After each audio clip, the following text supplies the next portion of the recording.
জনপ্রিয় Android smart TV box, যার model TX10 Pro। এটা খুব দুর্দান্ত একটি ডিভাইস। এই ডিভাইসের মাধ্যমে খুব সহজেই একটি নর্মাল টিভিকে স্মার্ট টিভি হিসেবে রূপান্তর করা যায়। এই ডিভাইসটি একটি ভয়েস কন্ট্রোল ডিভাইস। ভয়েসের মাধ্যমে খুব দ্রুত যে কোনো ওয়েবসাইটে অ্যাক্সেস নেওয়া যায়। চলুন এবার আনবক্সে যাই। পার্সেল তো চলে আসছে, এবার জামা কাপড়গুলো খুলে দেখি সব ঠিকঠাক আছে কিনা।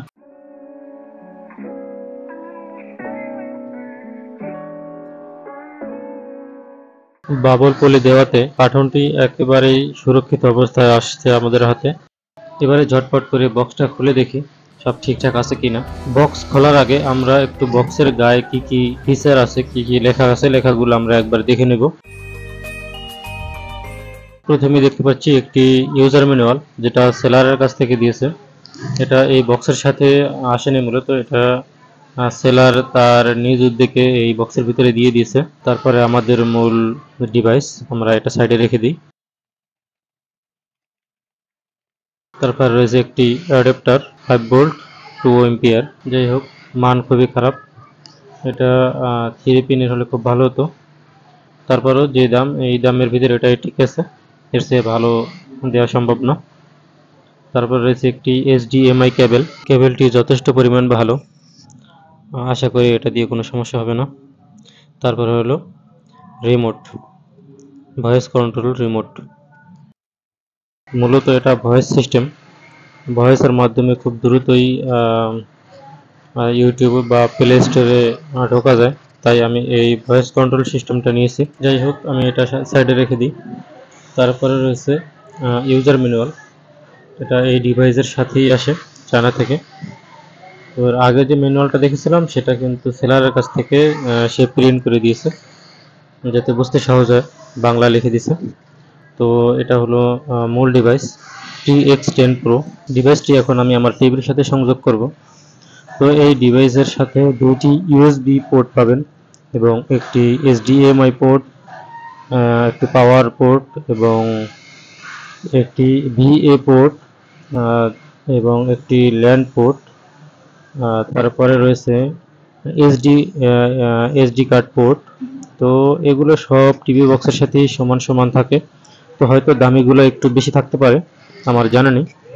যাই হোক, আমি এটা আমার টিভির সাথে এখন সংযোগ করে ফেলবো। তো আমার টিভির সাথে সংযোগ করা হয়ে গেছে এবং এখানে লেখা আসছে TX10 Pro।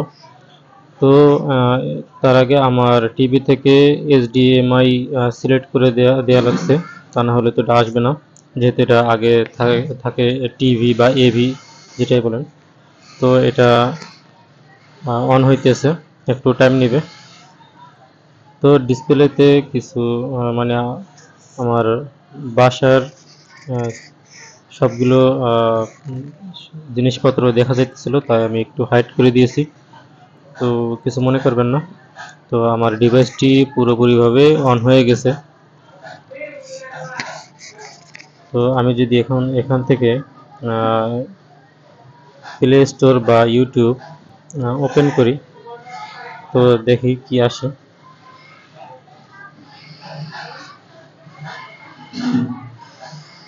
তো দেখাইতেছে ইন্টারনেট সংযোগ নয়, কারণ ইন্টারনেট তো আমি সংযোগ দিইনি, আসবে কিভাবে।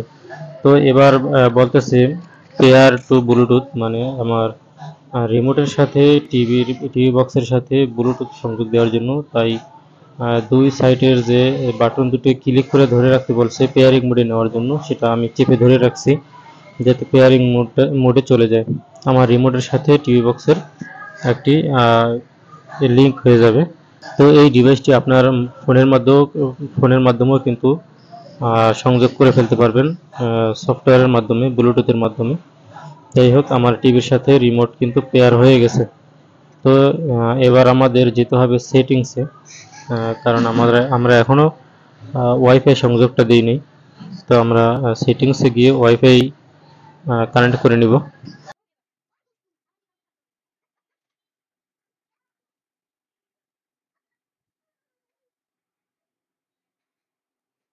তো কানেক্ট হয়ে গেছে, কানেক্ট সাকসেসফুলি।